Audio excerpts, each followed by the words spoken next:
बंदी छोड़ सतगुरु रामपाल जी परमेश्वर जी की जय हो। सत्साई भाई और बहनों, दया परमपिता परमेश्वर, सारी सृष्टि के रचनहार सतगुरु रामपाल जी भगवान की, जिनके विशेष आशीर्वाद से, जिनके कृपा दृष्टि से, दया दृष्टि से आप और हम सभी साध संगति से जुड़े हुए सत्सेवक भाई बहन निरंतर परमेश्वर जी के भक्ति मार्ग पर ज्ञान को आधार बनाकर दृढ़ता के साथ आगे बढ़ रहे हैं।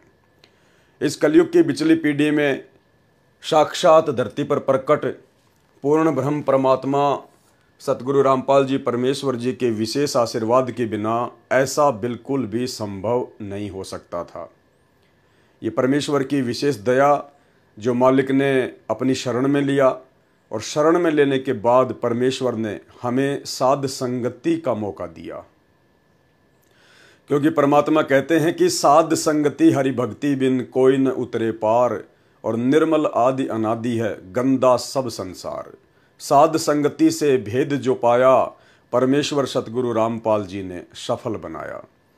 आज गुरुदेव भगवान का विशेष आशीर्वाद और साध संगति की बदौलत ही हम पूर्ण ब्रह्म परमेश्वर, जो असंख्य ब्रह्मांडों का स्वामी है, जो निर्गुण रूप में सतलोक में बैठकर सभी का भरण पोषण करता है, वह परमेश्वर स्वयं धरती पर संत रामपाल जी के रूप में प्रकट है, जिनको हम आज पहचान पाए, जान पाए।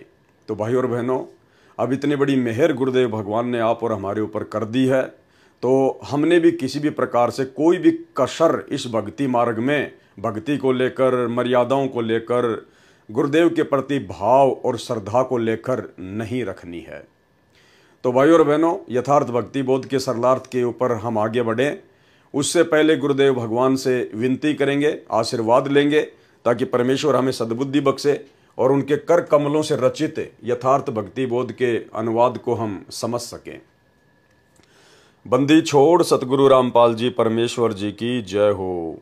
परमपिता परमात्मा, सारी सृष्टि के रचनहार, कुल मालिक, असंख्य ब्रह्मांडों के स्वामी, जगत गुरु, तीनों लोकों में प्रवेश करके सबका भरण पोषण करने वाले राजाधिराज, आत्माधार, नाथों के नाथ, देवों के देव, महादेव, सर्वेश्वर, महेश्वर, मृत्युंजय, अजरो अमर, आदि अनादि, सनातनी प्रभु, जगत पिता जगदीश्वर, श्री श्री 1008 की उपाधि के वास्तविक अधिकारी, अकाल मूर्ति, शब्द स्वरूपी राम, वासुदेव, सर्वगतम ब्रह्म, परम पूजे, प्रथम पूजे, परम संत, परम पुरुष, परम धनी, परम दयालु, सत्य कबीर, हक्का कबीर, अल्लाह कबीर, अल्लाह अकबर, बाखबर, अल्लाह ताला, जगत के तारणहार, जगत के मुक्तिदाता, जगत के जगन्नाथ, हारे के सहारे, हिंदुओं के राम, मुसलमानों के अल्लाह, सिखों के वायुगुरु, ईसाइयों के मसीह, दया के सागर दया निधि, करुणा के सागर करुणा निधि, स्वयंभू परिभू, संकट मोचन, कष्ट हरण, मंगल करण, दुख भंजन, अविगत कबीर, निर्विकार निर्विषम परमात्मा, अलय अलेख सतगुरु, आदि अनादि सतगुरु, असली मर्यादा पुरुषोत्तम, असली राम, असली कृष्ण, असली घनश्याम,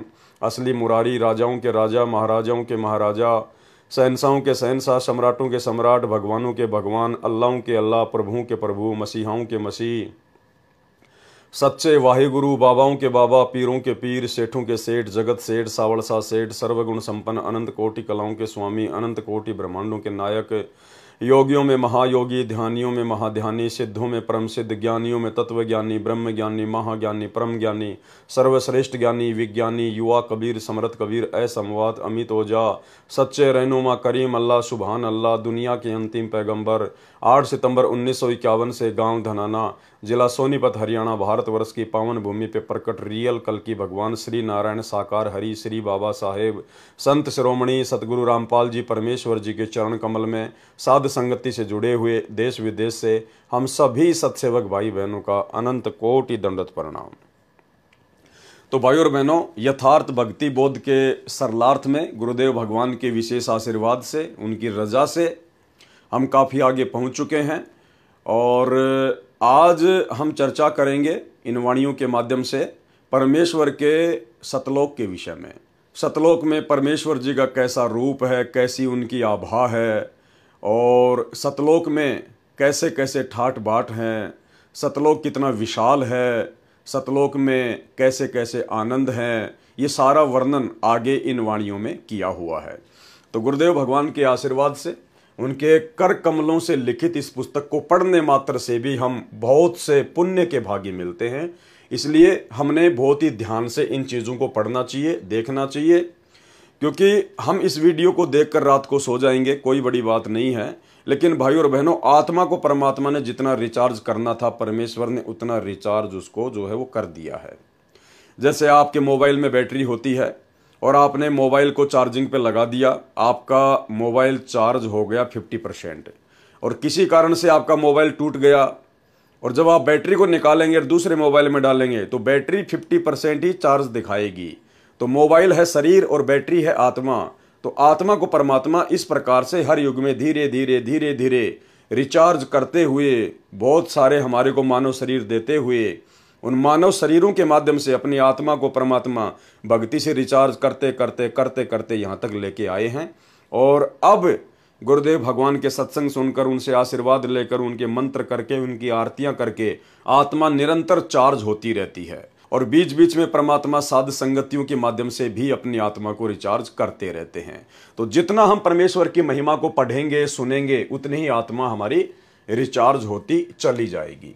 तो अब हम आगे चलते हैं सरलार्थ पर। वाणी। काल इंद्री कुर्बान कादर अविगत मूर्ति खूब है, छत्र सवेत विशाल लोचन गलताना महबूब है। ये सतलोक में परमेश्वर जी की महिमा का वर्णन किया गया है। परमेश्वर को कालिंद्री कहा गया है। कालिंद्री का क्या अर्थ होता है? परमेश्वर कहते हैं, जिस प्रकार इस काल के 21 ब्रह्मांड में काल के आगे जितनी औकात एक इंद्र की होती है, उसी प्रकार सतलोक में यहाँ का जो ब्रह्म है, इस जैसे वहाँ पे करोड़ों इंद्र हैं, करोड़ों। यानी यहाँ 21 ब्रह्मांड में काल जितना शक्ति युक्त है, ऐसे ऐसे तो ना जाने अरबों खरबों संख्यों इंद्र उस परमेश्वर के दरबार में उसकी शोभा बढ़ाते हैं। तो क्या कहा परमेश्वर ने? काल इंद्री कुर्बान कादर अवगत मूर्ति खूब है, और छत्र सवेत विशाल लोचन। परमेश्वर जी के शीश पर सवेत छत्र है, और जो सवेत छत्र गुरुदेव के सिंहासन के ऊपर है, उनके शीश के ऊपर है। सतलोक में एक सत्संग में गुरुदेव ने बताया कि इस पृथ्वी से भी कई गुना बड़ा वो छत्र सतलोक में परमात्मा के शीश के ऊपर है। सवेत छत्र विशाल लोचन, यानी परमेश्वर के विशाल नेत्र हैं, और गलताना महबूब है।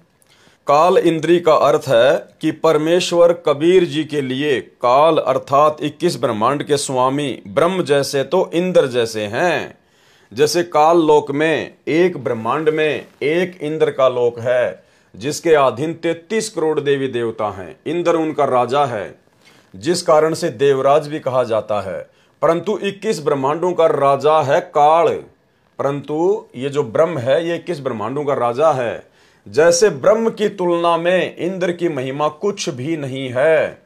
इसी के आधार से संत गरीबदास जी ने परमेश्वर कबीर जी की उपमा की है कि उस कादिर अर्थात समर्थ परमात्मा की शक्ति महिमा के सामने काल ब्रह्म की महिमा उस इंद्र के समान है जो काल लोक में इंद्र बना है। इसलिए परमेश्वर को काल इंद्री अर्थात काल ब्रह्म जैसे, जिसके सामने इंद्र जैसे हैं, जैसे चार भुजा वाले को चतुर्भुजी कहते हैं, ऐसे ही परमेश्वर को कालिंद्री कहा जाता है। सतगुरु रामपाल जी परमेश्वर जी को अर्थात कबीर परमात्मा को कालिंद्री भी कहा जाता है। ऐसे कादिर यानी समर्थ परमात्मा पर मैं संत गरीबदास जी कुर्बान हूं। उस अविगत जिसकी गति अर्थात स्थिति से कोई परिचित न होने से उसे अविगत कहा जाता है। परमात्मा की मूर्ति अर्थात जीवित साकार तस्वीर खूब है, अर्थात वास्तव में परमेश्वर सुंदर शकल में है। वह परमात्मा विशाल लोचन अर्थात बड़ी बड़ी नेत्रों वाला है, मस्त महबूब है अर्थात आत्मा का प्रेमी है। जिस सिंहासन तख्त पर परमात्मा विराजमान है उसके ऊपर सफेद छत्र लगा है। जैसे राजा महाराजाओं के सिर पर छातानुमा चांदी या सोने का छत्र लगाया जाता था, उसी प्रकार परमेश्वर की स्थिति आंखों देखकर संत गरीबदास जी ने बताई है। वाणी। दिल अंदर दीदार दर्शन बाहर अंत ना जाइए, और काया माया कहाँ बपूरी तन मन शीस चढ़ाइए। सरलार्थ किया है परमात्मा ने। परमात्मा के दर्शन आप अपने हृदय में कर सकते हैं। दिल अंदर दीदार दर्शन, परमात्मा के दर्शन आप अपने हृदय में कर सकते हैं। भावार्थ है कि जिस समय आप सच्चे दिल से भक्ति करके परमात्मा को पुकारोगे तो आपको हृदय कमल में परमात्मा दर्शन देंगे। यानी परमेश्वर जी की भक्ति के लिए हमें कहीं भी भरमने और भटकने की आवश्यकता नहीं है। उस समय जब परमेश्वर सतगुरु रूप में हमें मिल जाएं और अपना यथार्थ ज्ञान दे दें और सत भक्ति मंत्र दे दें, उसके बाद उनकी अनुपस्थिति में, उनकी गैर हाजिरी में हमने उनके लिए या भक्ति के लिए कहीं भी भटकने की आवश्यकता नहीं है। जिस प्रकार वर्तमान में वही कबीर परमात्मा हमें सतगुरु रामपाल जी के रूप में प्राप्त हैं, मिल चुके हैं। इन्होंने हमें अपना अनमोल तत्व ज्ञान दे दिया, सत भक्ति मंत्र दे दिए और कुछ समय के लिए परमेश्वर अपने मिशन को एक दिशा देने के लिए, लीला करने के लिए हिसार जेल में बैठे हुए हैं। और वर्तमान में जो लोग गुरुदेव भगवान की गैर हाजिरी में जगह जगह आश्रमों में धक्के खा रहे हैं, भटक रहे हैं, सब कुछ उनके पास होने के बावजूद भी तो परमेश्वर कह रहे हैं कि दिल अंदर दीदार दर्शन बाहर अंत ना जाइए। अरे उस समय आश्रम में जाएंगे जब हमारे गुरुदेव भगवान साक्षात हिसार जेल से लीला पूरी करके बाहर आ जाएंगे, क्योंकि परमात्मा सर्व कमलों में भी विद्यमान है। जैसे किसी कमरे के द्वार पर किसी पात्र में जल रखा है और द्वार के ऊपर बल्ब या ट्यूब लगी है और दिन में जल रही है, उधर से सूर्य भी उदय है, तो उस पात्र में सूर्य तथा ट्यूब बल्ब दोनों का प्रतिबिंब दिखाई देता है। ट्यूब का प्रतिबिंब तो केवल कमरे में रखे पात्र के जल में दिखाई देता है, परंतु सूर्य का प्रतिबिंब बाहर व अंदर के सभी पात्रों में दिखाई देता है। इसलिए कहा है कि परमात्मा प्राप्ति के लिए शरीर से साधना करके दर्शन कर लो, कहीं अन्य स्थानों, तीर्थों आदि पर न जाइए। परमात्मा प्राप्ति के लिए शरीर तो क्या वस्तु है, सर्वस्व अर्पण कर दो। यानी जिस भगत की भक्ति सही चल रही होगी, जो मर्यादा में रहकर यथार्थ मंत्रों का जाप कर रहा होगा, तो उसके हृदय कमल में उसको परमेश्वर जी के दर्शन होने शुरू हो जाएंगे। यहाँ पर यह शंका ना हो आप और हमारे को कि भाई हम तो 10 साल से भक्ति कर रहे हैं, मेरे को 15 साल हो गई, मेरे को तो अभी तक किसी भी कमल में अपने गुरु जी के दर्शन ही नहीं हुए। भाई और बहनों, वर्तमान में गुरुदेव हमारे समक्ष प्रकट हैं, धरती पर प्रकट हैं और परमेश्वर ने ज्ञान से अपनी पहचान करवानी है। ये ज्ञान मार्ग चुना है परमात्मा ने, चमत्कारों का मार्ग नहीं चुना है। इसलिए साक्षात परमात्मा धरती पर प्रकट हैं और हमारे घरों पर गुरुदेव भगवान की जो फोटो है, जो तस्वीर है, वो उनके साक्षात ही दर्शन है। वो फोटोएं कोई फॉर्मेलिटी के लिए नहीं रखी हैं, क्योंकि वो फोटोएं परमेश्वर का वास्तविक रूप है, सतगुरुदेव भगवान का वास्तविक रूप है, सतलोकीय रूप है। इसलिए जब हम उन फोटो में दर्शन करते हैं तो गुरुदेव भगवान के ही दर्शन होते हैं। और जब परमेश्वर की मर्जी होगी तो उस समय परमात्मा हमारे को अपने हृदय कमल में, अपने दिल में भी दर्शन करवा देंगे। लेकिन फिलहाल हम लोग ज्ञान में बहुत कमजोर हैं, बहुत कमजोर हैं। अभी हमें बहुत समय लगेगा। अगर हमारे साथ अभी से ऐसा होने लग गया, हालांकि जो मंत्र हमें गुरुदेव भगवान ने दिए हैं, इन सत भक्ति मंत्रों के थोड़े से जाप से ही चमत्कार होने शुरू हो जाते हैं। लेकिन वर्तमान में आप और हम भक्तों की नादानी को देखकर, आध्यात्मिक कमजोरी को देखकर परमेश्वर जानबूझकर उन कमलों में, उन मंत्रों की साधना से हमारे को दर्शन नहीं दे रहे। अन्यथा हम लोग भ्रमित हो सकते हैं, अहंकार में आ सकते हैं। इसलिए परमेश्वर जी का ऑपरेशन है, परमेश्वर अपने हिसाब से ही उसको चलाएगा, ठीक करेगा। हमने उनकी रजा में राजी रहना है। हमें परमात्मा चाहे किसी भी कमल में दर्शन दे या ना दें, हम अपने गुरुदेव भगवान के दर्शन रोजाना करते हैं, उनकी तस्वीरों के माध्यम से करते हैं और सूक्ष्म रूप में मानसिक तौर पर परमेश्वर का चिंतन मनन करना भी उनके दर्शन ही करने में आता है। तो इस बात को लेकर हमारे मन में शंका नहीं होनी चाहिए। जब हम उस लायक हो जाएंगे तो परमेश्वर ऑटोमेटिक हमारे को हर जगह दर्शन देंगे। ये कमल तो छोड़िए, खुली आंखों से भी हमारे को हर जगह परमात्मा ही दिखाई देंगे। परमात्मा प्राप्ति के लिए शरीर से साधना करके दर्शन कर लो, कहीं अन्य स्थानों, तीर्थों आदि पर ना जाइए। परमात्मा प्राप्ति के लिए शरीर तो क्या वस्तु है, सर्वस्व अर्पण कर दो। वाणी अविगत आदि जुगादि जोगी, सत्य पुरुष ल्योलीन है, गगन मंडल गलतान गैबी, जात अजात बेदीन है।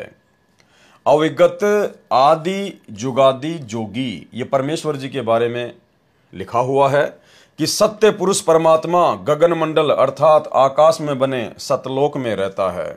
गगन मंडल गलतान गैबी, सत्य पुरुष परमात्मा गगन मंडल अर्थात आकाश में बने सतलोक में रहता है। वह आदि से ही विद्यमान है, आदि जुगादि, आदि यानी सृष्टि की शुरुआत से, वह आदि से ही विद्यमान है। वही सच्चा जोगी है अर्थात साधु बाबा है, तत्व ज्ञान देने के लिए पृथ्वी पर आता है। वाणी, सुख सागर रत्नागर निर्भय, निज मुखवानी गांव ही, जिन आकर अजोख निर्मल, दृष्टि मुष्टि नहीं आवही। परमेश्वर सुख रूपी रत्नों का आगार है यानी भंडार है। सुख सागर रत्नागर निर्भय यानी सतलोक में बैठा हुआ वो परमात्मा सुखों का रत्नागर है, भंडार है। वो परमात्मा निर्भय है, उसी को किसी का भय नहीं है, इसलिए सुख सागर कहा जाता है। वह वास्तव में निर्भय है और अपने निजी मुख कमल से तत्व ज्ञान की वाणी कविताओं, भजनों, चौपाइयों, दोहों को राग बनाकर गाता है। निज मुखबानी गांव ही यानी अपने मुख कमल से तत्व ज्ञान की वाणी कविताओं, भजनों, चौपाइयों, दोहों को राग बनाकर गाता है। उस परमात्मा का सूक्ष्म आकार है जिस कारण से चरम दृष्टि से नहीं दिखता। उस परमात्मा का सूक्ष्म शरीर अजोख अर्थात जिसको कोई जोखिम खतरा नहीं है, उसका शरीर नष्ट नहीं होता, उसका शरीर अविनाशी है, निर्मल है अर्थात निर्विकार है। वाणी, झिलमिल नूर जहूर ज्योति, कोटि पदम उजियार है, उलट नैन बेसुन्ने बिस्तर, जहां तहां दीदार है। उस परमेश्वर के नूरी शरीर की महिमा की गई है यहाँ पर।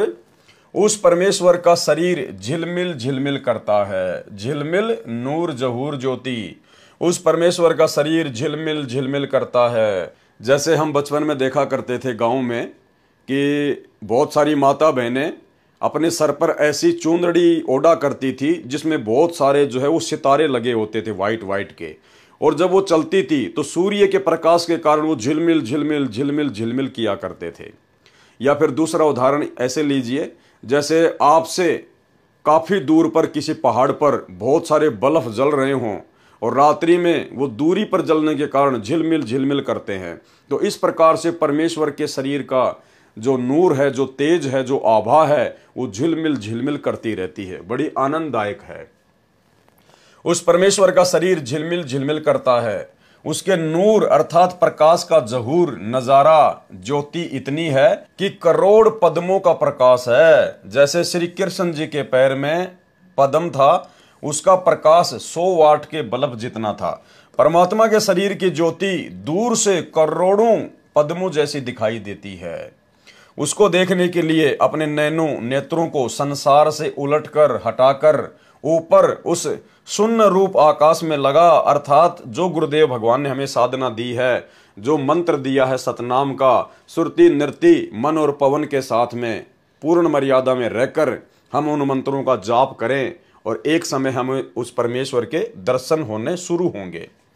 जहां परमात्मा का बिस्तर अर्थात निवास है, वहां उस परमेश्वर का वास्तविक दर्शन होता है, जिसके एक रोम अर्थात शरीर के बाल का प्रकाश करोड़ों सूर्य तथा करोड़ों चंद्रमाओं से भी अधिक है। वाणी, अष्ट कमल दल सक्कल रमता, त्रिकुटी कमल मध्य निरखही, श्वेत ध्वजा सुन गुम्मट आगे, पचरंग झंडे फर्क ही। उस परमेश्वर का वास कहां कहां है, वो परमेश्वर कहां कहां रहता है। अष्ट कमल दल सक्कल रमता, 8वें कमल दल यानी अक्षर पुरुष के लोक में भी वो परमात्मा रमा हुआ है, रहता है। और त्रिकुटी कमल मध्य निरखही, और त्रिकुटी पर भी वो परमात्मा सतगुरु रूप में विद्यमान रहता है। जैसे वाणी संख्या 20 के सरलार्थ में स्पष्ट किया है कि कमरे का बल्ब तो केवल कमरे में रखे पात्रों के जल में ही दिखाई देता है, परंतु सूर्य कमरे के बाहर भी जल में दिखाई देता है। उसी का प्रमाण इस वाणी संख्या 24 में स्पष्ट किया है कि एक 8वां कमल दल समूह है, अष्ट कमल दल सक्कल रमता। 8वां कमल दल समूह है जो काल के लोकों से बाहर अक्षर पुरुष के लोक में है, यानी 8वां जो कमल है वो अक्षर पुरुष का है। काल तक के लोक में ये जो हमारा जो पिंड है, इसमें एक ब्रह्मांड की पूरी रचना है, इसमें केवल 7 ही कमल हैं, 7 ही कमल हैं। 8वां कमल अक्षर पुरुष का है, आठवां कमलदल समूह है जो काल के लोकों से बाहर अक्सर पुरुष के लोक में है, उसमें भी परमात्मा है। इसके साथ साथ सकल अर्थात सर्व स्थानों पर उसकी सत्ता है। उसको त्रिकुटी कमल में भी देखा जाता है। शून्य अर्थात आकाश में शून्य स्थान वाले सतलोक में परमात्मा के गुम्मट के ऊपर सफेद ध्वजा फरक रही है, लहरा रही है। उस गुम्मट नुमा महल में परमेश्वर सिंहासन पर विराजमान है। उस गुम्मट के आगे ऊंचे स्तंभ पर 5 रंग का झंडा अलग से फरक रहा है। यानी ये परमेश्वर जी की और उनके सतलोक की महिमा की गई है। वाणी सुन मंडल सतलोक चलिए, नोदर मुंद बिसुन है, दिव चिशब्यों एक बिंब देखा, निज श्रवण सुनि धुनी है। ऊपर शून्य रूप आकाश में बने सतलोक में चलो, सुन मंडल सतलोक चलिए।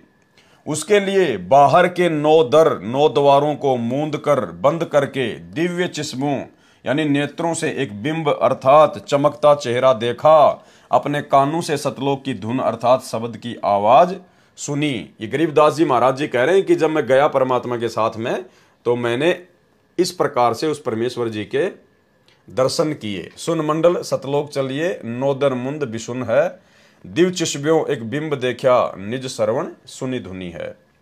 वाणी चरण कमल में हंस रहते, बहुरंगी बरियाम है, सूक्ष्म मूर्ति श्याम सूरती, अचल अभंगी राम है। यानी आगे अब इन तमाम वाणियों में परमेश्वर का सतलोक में जो नूरी रूप है उसकी महिमा की गई है और परमेश्वर जी के सतलोक की महिमा की गई है। चरण कमल में हंस रहते, बहुरंगी बरियाम है, सूक्ष्म मूर्ति श्याम सूरती, अचल अभंगी राम है।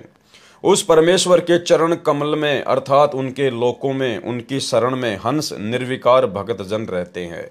वह परमात्मा बहुत भांति से बरियाम अर्थात श्रेष्ठ है, महिमा करने के योग्य है। वह सूक्ष्म मूर्ति अर्थात स्वरूप में श्याम सूरती है। यहाँ पर श्याम सूरती का अर्थ है, जिसका अर्थ है कि शाम के समय सूर्य का प्रकाश धीमा रहता है। उसी प्रकार जब परमात्मा पृथ्वी लोक में आता है, जैसे आज वर्तमान में परमात्मा सतगुरु रूप में पृथ्वी पर आ चुके हैं, तो उनके शरीर का तेज हल्का रहता है। परमेश्वर अपने उस तेजोमय नूरी शरीर को श्याम सूरती यानी हल्का बनाकर वर्तमान में सतगुरु रूप में प्रकट हैं। इसलिए श्याम सूरती कहा है। वह परमात्मा अचल अर्थात कभी न चलने वाला, सदा रहने वाला, अभंगी जो कभी भंग न हो, कभी टूटे ना, अर्थात जिसका किसी समय में विनाश न हो, अर्थात अविनाशी राम है। वाणी नो सुर बंद निशंक खेलो, 10वें दर मुख मूल है, और मालिन कूप अनूप सजनी, बिन बेली का फूल है। भगत को हिदायत दी है कि 9 सुर जो शरीर में 9 सुराग हैं, जैसे 2 नाक, 2 कान, 2 आंखें, 1 मुख, पेशाब इंद्री तथा मल द्वार, ये 9 सुराख 9 द्वार कहे हैं, जिनको बंद करके अर्थात इनसे हटकर 10वां द्वार है सुषुम्ना द्वार। उस 10वें द्वार में मुख अर्थात मुख्य मूल अर्थात मोक्ष की जड़ें हैं। वहां से ऊपर की कठिन चढ़ाई प्रारंभ होती है। हे सजनी अर्थात सखी अर्थात आत्मा, सतलोक में न कोई माली अर्थात बाग लगाने वाला है। माली न कूप अनूप सजनी, सतलोक में न कोई माली अर्थात बाग लगाने वाला है तथा ना सिंचाई के लिए कुआं है। क्योंकि जिस समय ये वाणी संत गरीबदास जी ने बोली थी सन 1730 से 1778 तक, उस समय उस क्षेत्र में सिंचाई कुओं से होती थी। सतलोक में अपने आप प्रभु कृपा से बाग लगे हैं, सिंचाई भी अपने आप होती रहती है। सत्य पुरुष किसी माता से नहीं जन्मा, वह बिन बेली का फूल है, अजन्मा है, बिन बेली का फूल है। यानी जैसे जो फूल वगैरह जो लगते हैं पेड़ पर, वो किसी न किसी बेल से लगते हैं, किसी न किसी वो टहनी से लगते हैं। लेकिन परमेश्वर के विषय में कहा कि वो बिन बेली का फूल है, यानी वो किसी माता से पैदा नहीं हुआ है।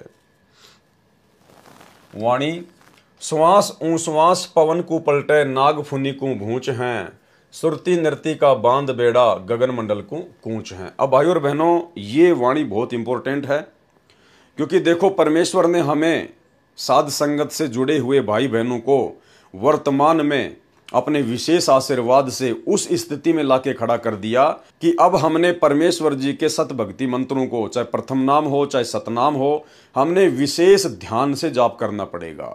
जो विधि परमेश्वर ने उन मंत्रों के जाप करने की बताई है, सुरति नृति मन और पवन के साथ में एकांत में बैठकर एकाग्रचित होकर ध्यान लगाकर अब हमने उस विधि से इन मंत्रों का सुमरण करना पड़ेगा, शुरू करना पड़ेगा।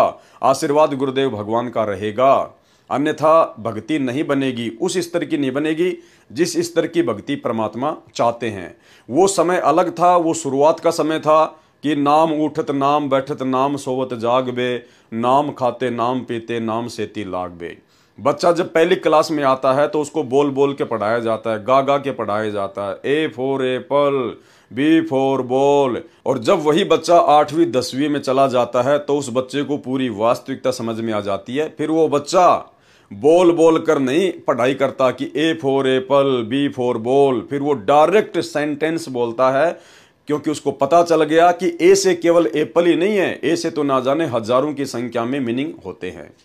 तो इसी प्रकार गुरुदेव भगवान ने आप और हमारे को उस लायक बना दिया साध संगति से जोड़ के कि अब हमने परमेश्वर की भक्ति को, उनके सत भक्ति मंत्रों को विशेष सावधानी से लेना पड़ेगा। श्वास ऊ श्वास पवन को पलटे नाग फुनी को भूंच है, सुरती नृति का बांध बेड़ा गगन मंडल को कूच है। श्वास जो बाहर छोड़ते हैं तथा ऊ श्वास जो अंदर लेते हैं, यानी सतनाम के विषय में परमात्मा समझा रहे हैं। इस विधि से जो नाम के जाप को करके वायु को अर्थात श्वास को सूक्ष्म करके नागफनी अर्थात सर्पनुमा नाड़ी जो नाभि के चारों ओर 2.5 लपेटे लगाई है उसका ढीला करना है, उसको ढीला करना है, तब ऊपर चलने का मार्ग मिलता है, तब ऊपर चलने का मार्ग मिलता है। और वो होगा कैसे? वो सतनाम के जाप से होगा। फिर सतनाम का श्वास से सुमरण करता है, आकाश में बने सतलोक की ओर प्रस्थान करना होता है। सुरती नृति का बेड़ा बांधने का अभिप्राय है। अब ये ध्यान से सुनना कि हमने इन मंत्रों को किस विधि से करना है और कितनी गहनता से लेना है। सुरती नृति का बेड़ा बांधने का अभिप्राय है कि सतनाम का जाप श्वास से मन तथा सुरती नृति का समूह बनाकर करने को बेड़ा बांधना कहा गया है। यानी सारे एलिमेंट हमने इन मंत्रों के ऊपर लगाने पड़ेंगे जो विधि गुरुदेव ने जिस मंत्र की बताई है, सुरती नृति मन पवन। पुराने समय में दरिया को पार करने के लिए सूखी लकड़ियों को इकट्ठा करके लगभग 20 फुट चौड़ा तथा 3 फुट मोटा बेड़ा बनाते थे, दरिया में डालकर उसके ऊपर बैठकर नदी को पार करते थे। उसी का उदाहरण देकर कहा है कि आत्मा भव सागर से पार होने के लिए सुरति नृति मन तथा पवन श्वास को इकट्ठा करके बेड़ा बांध ले। भावार्थ है कि सुमरण करते समय मन सुरति नृति और श्वास मंत्र के जाप पर लगी रहे, ऐसा सुमरण सफल होता है। क्या बताया परमात्मा ने? ऐसा सुमरण सफल होता है। मन कहीं गया, श्वास कहीं चल रही है, माला हाथ में चल रही है, ये सुमरण सफल नहीं होता। और ये कौन सी स्थिति है कि नाम उठत नाम बैठत नाम सोवत जागबे, नाम खाते नाम पीते नाम सेती लागबे। उस स्थिति में क्या होगा? मन कहीं गया, श्वास चल रहा है, माला हाथ में चल रही है, यह सुमरण सफल नहीं होगा। वो केवल भक्ति की शुरुआत तक ठीक था, जिस समय हमें संपूर्ण ज्ञान नहीं होता है, हम इस भक्ति से भगवान से इतने परिचित नहीं होते हैं। तो परमात्मा चाहते हैं कि ये जैसे भी खाता पीता उठता बैठता है, दौड़ता भागता मंत्रों को करता रहे, और जब ये आगे बढ़ेगा, सत्संग सुनेगा, ज्ञान होगा, तो एक दिन विधि से भी करेगा। तो भाई और बहनों, अब हमने परमेश्वर के द्वारा जो विधि बता दी गई है, सुरति नृति मन और पवन से एकाग्रचित होकर कुछ समय हमने परमेश्वर के सुमरण के लिए निकालना पड़ेगा। यानी विधिवत हमने जाप करने पड़ेंगे, अन्यथा बात नहीं बनेगी, कमाई हमारी नहीं बन पाएगी। परमेश्वर कबीर जी ने कहा है, कबीर माड़ा तो कर में फिरे और जीव फिरे मुख माही, और मनवा तो 10 दिशा फिरे, ये तो सुमरण नाही। वाणी सुन ले जोग बिजोग हंसा, शब्द महल को सिद्ध करो, ये गुरु ज्ञान विज्ञान वाणी, जीवित ही जग में मरो। अब ये वाणी भी बहुत ज़्यादा इंपॉर्टेंट है आप और हमारे लिए, सत्सेवकों के लिए, सुमरण को लेकर। सुन ले जोग बिजोग हंसा, यानी एक तो होता है सामान्य ज्ञान और एक होता है विशेष ज्ञान। जोग और बिजोग, शब्द महल को सिद्ध करो। ये जो शब्द महल जो परमेश्वर ने हमें दिया है भक्ति के लिए, इन मंत्रों का विधिवत जाप करके इसको सिद्ध करो। यो गुरु ज्ञान विज्ञान वाणी, जीवित ही जग में मरो। हे हंस, हे भगत, ध्यान से जोग अर्थात सामान्य साधना तथा बिजोग अर्थात विशेष साधना दोनों को सुन। इनमें शब्द अर्थात नाम महल अर्थात संपूर्ण मंत्रों के समूह को सिद्ध करो। भावार्थ है कि मन को सांसारिक विषय विकारों से हटाकर नाम सुमरण पर लगाकर अभ्यास करके साध ले, मन का स्वभाव बदल ले। यानी भाइयों और बहनों, कहने का सीधा सा मतलब ये है कि यदि हमें ये ज्ञान समझ में आ गया हो और ये समझ में आ गया हो कि ये मनुष्य जन्म बड़ी मुश्किल से मिलता है और परमेश्वर की भक्ति के लिए मिलता है, और आज मेरा सौभाग्य है कि मनुष्य जन्म भी है और भक्ति करवाने वाला परमात्मा भी धरती पर प्रकट है, और ये थोड़ा सा जीवन है, ना जाने कब इसका एंड हो जाए, कोई भरोसा नहीं है। तो ऐसी स्थिति में फिर भगत को तन मन धन से, मन कर्म वचन से, दिलो जान से केवल भक्ति के प्रति ही समर्पित होना है। उसको अपना 90% समय केवल परमेश्वर की भक्ति में लगाना चाहिए, 10% केवल अपनी रोजी रोटी के लिए, और रोजी रोटी भी परमेश्वर के आशीर्वाद से मिलेगी, उनकी रजा से मिलेगी। अगर भक्ति करेंगे तो परमेश्वर उसमें कोई बाधा उत्पन्न नहीं होने देगा। जिस परमेश्वर ने करने के लिए भजन दे दिया तो भोजन के लिए परमात्मा भूखा नहीं मारेगा, भोजन की व्यवस्था तो परमात्मा पहले करेगा।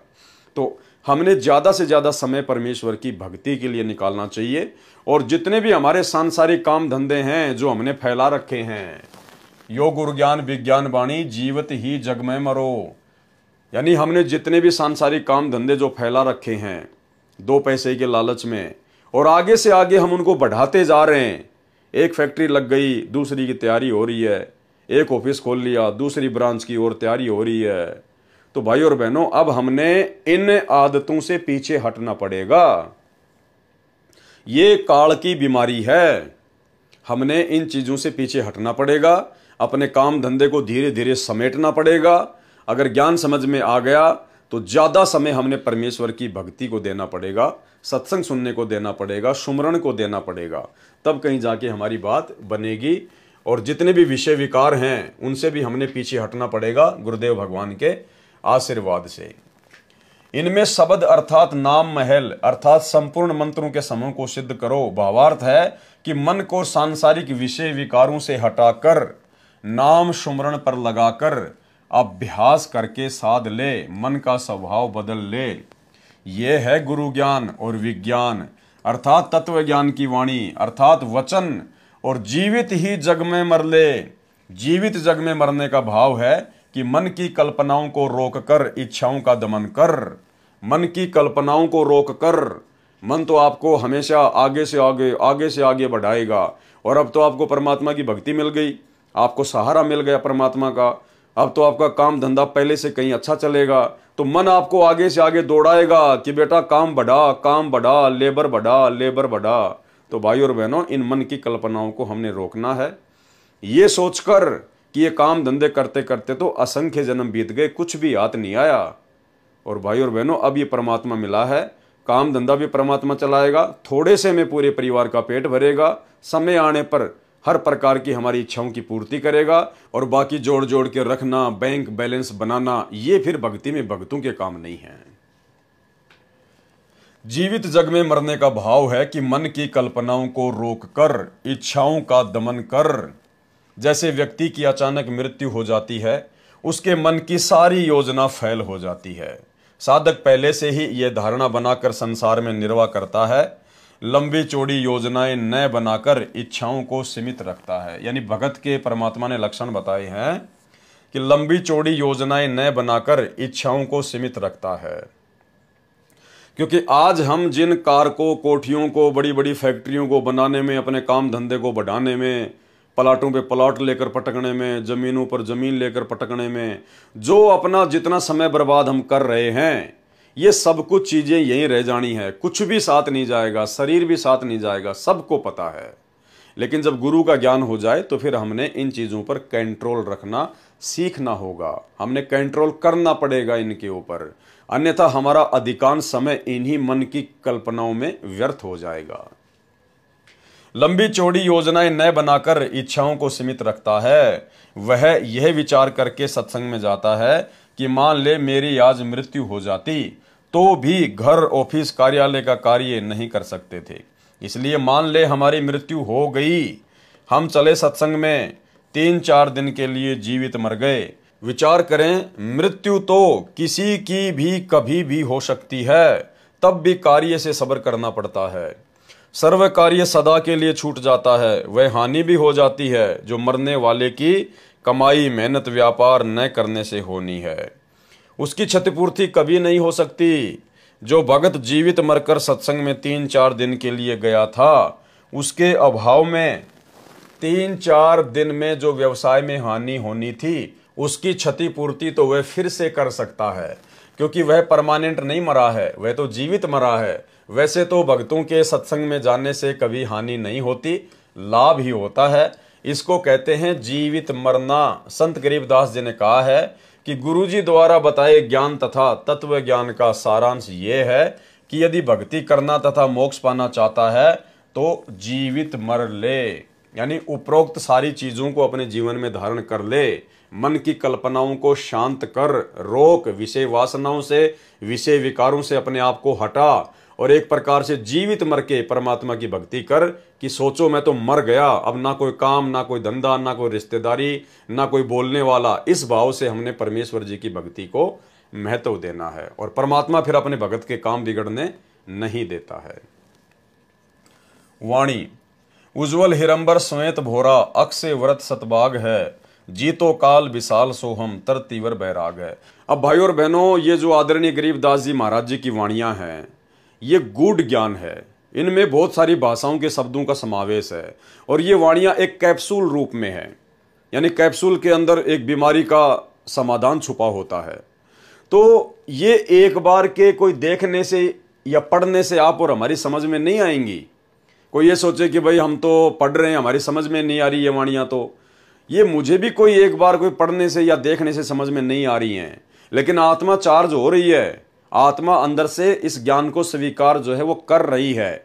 और धीरे धीरे जब हम इन वीडियो को बार बार देखेंगे, परमेश्वर की इस पुस्तक को जब कभी हम पढ़ेंगे, कभी हम गुरुदेव के सत्संग सुनेंगे, इन वाणियों का जिक्र आएगा, क्योंकि आने वाले समय में परमात्मा गरीबदास जी की वाणियों पर ही सत्संग करेंगे।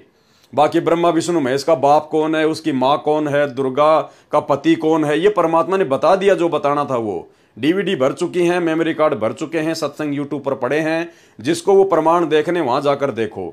आने वाले समय में परमात्मा केवल वाणियों का ही खुलासा करेंगे, तो फिर हमें ये वाणियां भी धीरे धीरे समझ में आने लगेंगी। इसलिए यदि किसी भाई के मन में इस प्रकार का भाव उठ रहा हो कि मेरे तो कुछ समझ में नहीं आ रहा, मेरे तो कुछ जो है पल्ले नहीं पड़ रहा, भाई ये पल्ले एक बार में नहीं पड़ती हैं, इनको पल्ले लगाने के लिए बहुत सारा समय देना पड़ता है, इनको बार बार इनको पढ़ना पड़ेगा, परमात्मा के सत्संगों को ध्यान से सुनना पड़ेगा। इसलिए आप केवल इनको पढ़ते जाइए, देखते जाइए, आत्मा को उसकी खुराक मिलती जा रही है और बाकी धीरे धीरे समझ में आने लग जाएंगी। उज्ज्वल हिरंबर श्वेत भोरा अक्षय व्रत सतबाग है, जीतो काल विशाल सोहम तरतीवर बैराग है। सतलोक को अक्षय वृक्ष सतबाग कहा है, श्वेत भोरा आत्मा को कहा है, क्योंकि सतलोक एक अविनाशी स्थान है। भगत काल लोक में मैले विचारों वाला काला भंवरे जैसा हो चुका है। ये भगत उत्तम कर्म करके सत्य साधना करके उज्जवल सफेद हंस बनकर जाता है, अर्थात पवित्र होकर सतलोक में जाता है। उसके लिए बताया है कि सोहम आदि आदि जो भक्ति के संपूर्ण मंत्र हैं, उनको तरतीवार प्राप्त करके तरतीवर बैराग है। तरतीवर का मतलब होता है तरतीवार, कर्म अनुसार। जैसे परमात्मा 3 क्रम में हमारे को नाम दीक्षा देते हैं, उसको कहते हैं तरतीवार। उसको तरतीवार प्राप्त करके, जैसे पहली बार दीक्षा में 7 मंत्र दिए जाते हैं, दूसरी बार में सतनाम की दीक्षा दी जाती है, फिर तीसरी बार में सारनाम देकर दीक्षा क्रम पूरा किया जाता है। इसको तरतीवार बैराग धारण करना कहते हैं।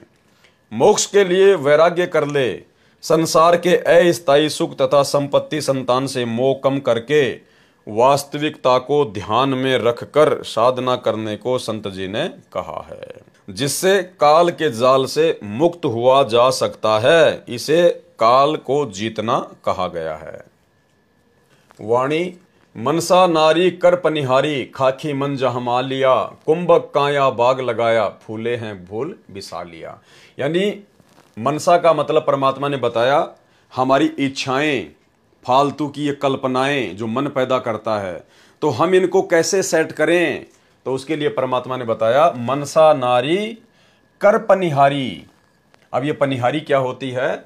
इस साखी में उपमा अलंकार है। मन की कल्पनाओं को उस औरत की तरह भक्ति तथा शुभ काम में लगाए रख, जैसे पहले के समय में पानी लाती थी, उसको सारा दिन पानी लाने में ही व्यस्त रहना पड़ता था, उसको पनिहारी कहा जाता था। खाखी मन जो अज्ञान से प्रेरित होकर सांसारिक चौंचलों वैभव को प्राप्त करने के लिए मनसा अर्थात कल्पनाएं करता रहता है, खाखी मन जहां मालिया, यह कल्पनाओं का बाग लगाने वाला माली है। खाखी मन, ये जो मन है, जो काल है, ये क्या है? एक प्रकार से माली है। ये इस मन को यहाँ की खाकी थोथी जो कल्पनाएं हैं उनके अंदर लगाए रखता है। मकान बना ले, गाड़ी ले आ, वो प्लाट सस्ता मिल रहा है वो ले ले। तो परमात्मा कहते हैं इसको कैसे शांत करना है, कैसे रोकना है। यह कल्पनाओं का बाग लगाने वाला माली है ये मन। उस मनसाधारी अर्थात कल्पनाओं को श्वास श्वास से नाम का जाप का पानी लाने वाली पनिहारी नारी बना ले, अर्थात व्यस्त रख। जैसे वो औरत सारा दिन पानी लाने ले जाने में लगी रहती थी, वो पनिहारी। इसी प्रकार से जो मंत्र आप और हमें दे दिया है सतनाम या प्रथम नाम, तो परमात्मा कहते हैं इसको श्वास श्वास या जो विधि गुरुदेव ने जिस मंत्र की बताई है उसको लगाए रख, ताकि वो मन जो है व्यस्त रहे और फालतू की जो ये कल्पनाएं होती हैं ये उसको सोचने का मौका ना मिले। कुंभक काया अर्थात श्वास के सुमरण से मानव शरीर में भक्ति का बाग लगा लिया है। कुंभक काया बाग लगाया, उस भक्ति बाग में फिर मोक्ष रूपी फूल खिलते हैं जो विशाल अर्थात बहुत बड़ा लाभ जीव को होता है। कुंभक काया बाग लगाया, फूले हैं फूल बिसा लिया। वाणी, कच्छ मच्छ कूरम्ब धोलम, शेष सहस फुन गाँव ही, नारद मुनि से रटे निज दिन, ब्रह्मा पार न पावही। पौराणिक लोग मानते हैं कि मत्स्य अवतार, कच्छप अवतार तथा कूरम्ब, धोल, शेषनाग ये सभी सृष्टि को सहारा दिए हुए हैं। संत गरीबदास जी ने इन पौराणिक धारणाओं का खंडन किया है। पारख के अंग में कहा है कि गरीब कूरम्ब ऊपर शेष है, शेष शीश पर धोल, धोल दरनी ले रहा, यह पड़ी ज्ञान की रोल।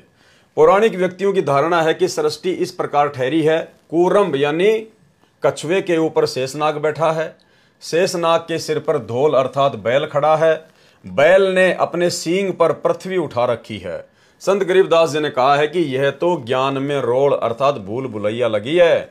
वाणी में खंडन किया है, गरीब कूरम्ब किसके आसरे और कौन शरण है शेष, बटक बीज विस्तार है समझे ज्ञान नरेश। गरीब अनंत कोटि ब्रह्मांड का एक रति नहीं भार, सतगुरु पुरुष कबीर है कुल के सिरजन हार। प्रथम वाणी की प्रथम पंक्ति में प्रसन्न किया है तथा प्रथम वाणी की दूसरी पंक्ति तथा दूसरी वाणी में उत्तर दिया है कि आप कहते हो कि कूरम्ब के ऊपर शेष है, तो कूरम्ब किसके सहारे रुका हुआ है? जब कूरम्ब को कहीं से सहारा नहीं तो शेष किसकी शरण में है, अर्थात शेष नाग को किसने रोका है? उत्तर दिया है कि यह सर्व रचना ऐसे है जैसे बटक यानी बड़ अर्थात वट वृक्ष की उत्पत्ति राई जैसे दाने अर्थात वट के बीज से होती है, फिर वह आगे आगे बढ़ता और फैलता चला जाता है। इसका रहस्य कोई ज्ञान नरेश अर्थात महाज्ञानी तत्वदर्शी संत ही जानता है। वास्तव में असंख्य ब्रह्मांडों के सर्जनहार परमेश्वर कबीर जी ही हैं और सतगुरु रूप में प्रकट होकर उन्होंने ये ज्ञान स्वयं ही बताया है। अनंत ब्रह्मांडों को एक दूसरे से आकृति आकर्षित करके रोका है, यह परमात्मा की शक्ति से ही। गुरुत्व आकर्षण सर्व ग्रहों तथा ब्रह्मांडों में कार्य कर रहा है। परमेश्वर ने सर्व संसार की रचना करके अपनी शक्ति से चला रखा है। जैसे वैज्ञानिकों ने रॉकेट बनाकर प्लूटो ग्रह पर भेजा है, जो 9 वर्ष तक चलकर उसकी कक्षा में चक्कर लगा रहा है। इसी प्रकार परमात्मा कबीर जी ने सर्व ब्रह्मांडों की संरचना ऐसे की है कि ये अपने आप चल रहे हैं तथा चक्कर लगा रहे हैं। इनका समय निर्धारित कर रखा है, तब तक ये चलते रहेंगे। परमेश्वर पर इनका कोई भार नहीं है। जैसे कि मानव ने हवाई जहाज बना रखा है जो आकाश में उड़ता है, मानव उसके ऊपर सवार है, इसी प्रकार परमेश्वर ने सर्व ब्रह्मांडों की रचना करके चला रखा है, उड़ा रखा है तथा स्वयं भी उसी पर बैठे हैं। वाणी संख्या 32 ब्रह्म वेदी का सरलार्थ चल रहा है। उसी प्रसंग पर आता हूं। आपके अनुसार माने तो जिन कच्छ मच्छ कूरम धौल तथा शेषनाग को आप इतने शक्तिशाली मानते हो, तो वे भी किसी अन्य समर्थ की भक्ति कर रहे हैं, परंतु सर्व प्राणी शास्त्र विधि त्याग कर मनमाना आचरण कर रहे हैं, जिस कारण से सफलता नहीं मिल रही। शेषनाग के 1000 मुख हैं और प्रत्येक मुख में 2-2 जीभ हैं। शेषनाग भी नाम जाप करता है, उसको भी आज तक परमात्मा की महिमा का ज्ञान नहीं, उसको परमात्मा का पार अर्थात मोक्ष स्थान नहीं मिला है। इसके अतिरिक्त शास्त्र विधि विरुद्ध साधना नारद जी जैसे ऋषि भी नाम की रटना लगाते हैं, वे भी असफल रहे। उनके पिता श्री ब्रह्मा जी को भी परमात्मा का पार नहीं पाया, मोक्ष की प्राप्ति नहीं हुई। वाणी शंभु जोग बिजोग साध्या अचल अडिग समाध है, अविगत की गति नाही जानी लीला अगम अगाध है। शंभु यानी शंकर जी। श्री शंकर जी ने जोग अर्थात सामान्य साधना द्वारा तथा परमेश्वर जी के केवल सोहम नाम प्राप्त करके उसको विजोग अर्थात विशेष साधना मानकर अचल अडिग अर्थात लंबे समय तक निश्चलता से समाधि लगाई, परंतु अविगत अर्थात पूर्ण परमात्मा की गति यानी स्थिति नहीं जान सके। शंभु जोग बिजोग साध्या अचल अडिग समाध है, क्योंकि उस परमेश्वर की लीला अगम अगाध यानी सबसे भिन्न है, आगे की है। अविगत की गति नाही जानी लीला अगम अगाध है। वाणी सनकादिक और सिद्ध 84 ध्यान धरत है तास का, 24 अवतार जपत हैं परमहंस प्रकाश का। सनकादिक अर्थात सनक, सनंदन, संत, कुमार, ये 4 ब्रह्मा जी के मानस पुत्र हैं, जिन्होंने वरदान प्राप्त कर रखा है कि हमारी आयु जितनी है, हमारा शरीर 5 वर्ष के बालक जैसा रहे, हम ना जवान हो और ना बूढ़े हों, वे अपनी उम्र भर 5 वर्ष के रहेंगे। इनको भी अध्यात्म ज्ञान में विद्वान माना जाता है, परंतु तत्व ज्ञान के अभाव से ये सनकादिक तथा 84 सिद्ध परमात्मा का ध्यान धरते हैं, कहते हैं कि हम पूर्ण परमात्मा की भक्ति करते हैं, और 24 अवतार माने गए हैं, वे भी पूर्ण परमात्मा की भक्ति करने का दावा करते हैं और कहते हैं कि परमात्मा का प्रकाश देखते हैं। परमात्मा परमहंस तो निराकार है, ये सब भ्रमित साधना करके काल जाल में ही फंसे हैं। यानी भाइयों और बहनों, आप और हम सभी भाई बहनों का जिन्होंने परमेश्वर की शरण प्राप्त कर ली है सतगुरु रामपाल जी की, आप और हमारा कितना बड़ा सौभाग्य है कि ये इतने बड़े बड़े सिद्ध महर्षि ब्रह्मा विष्णु महेश देवी देवता, इनको भी परमात्मा की महिमा का ज्ञान नहीं है, इनको भी ये तत्व ज्ञान नहीं है, इनको भी मोक्ष मार्ग नहीं है। ये भी आने वाले समय में 84 लाख योनियों में मां कष्ट उठाएंगे। तो आप और हमने किस कदर अपने गुरुदेव भगवान के ऊपर कुर्बान हो जाना है। परमेश्वर ये समझाना चाहते हैं कि तुम्हारा कितना बड़ा सौभाग्य है कि जो वस्तु उन महिमावान लोगों को नहीं मिली जो इस सृष्टि के आधार हैं 21 ब्रह्मांड के, और तुम्हें वो परमात्मा आज सहज में मिल गया। इसलिए उस परमेश्वर की कदर कीजिए। 87, 88 और 33 सूरज चंद चिराग है, धर अंबर धरनी धर रटते अवगत अचल बिहाग है। 88,000 ऋषि तथा 33 करोड़ देवता तो सूरज तथा चंद्र की तरह हैं। जैसे देवताओं को सूरज जानो और ऋषि रूपी चांद से अधिक उज्जवल हैं।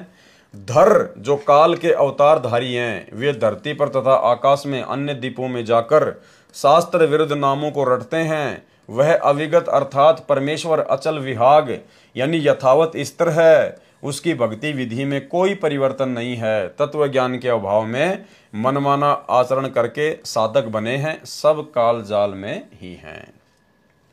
वाणी सुर नर मुनिजन सिद्ध और साधिक पार ब्रह्म को रटत हैं। घर घर मंगलाचार चोरी ज्ञान योग जहां बटत हैं। सर्व देवता तथा ऋषिजन भ्रमवश मान रहे हैं कि हम पार ब्रह्म अर्थात पूर्ण परमात्मा की भक्ति कर रहे हैं।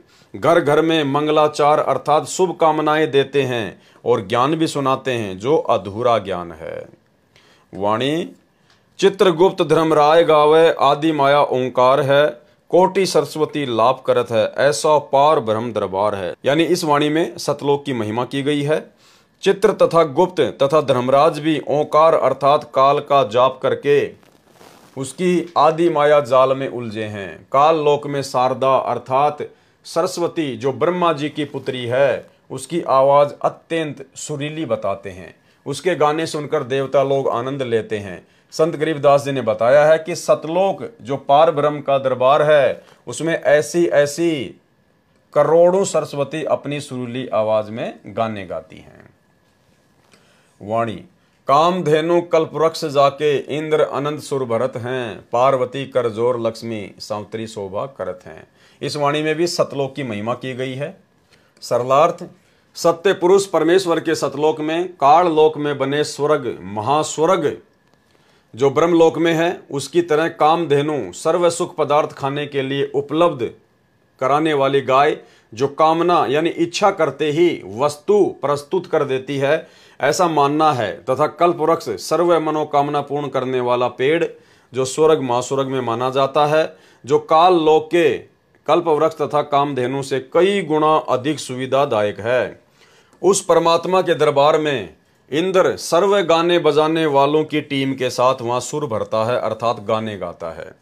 भावार्थ है कि इस काल लोक में स्वर्ग का राजा इंद्र है। उसके सामने उसको खुश करने के लिए एक गायक मंडली स्त्री पुरुषों का समूह गाने नाचने का प्रोग्राम करते हैं। परंतु सत्य पुरुष के दरबार में उस इंद्र जैसे स्वयं उस मंडली समेत गाने नाचने का प्रोग्राम करते हैं। यानी सतलोक की महिमा की गई है कि वहां इतना वैभव इतना सुख है।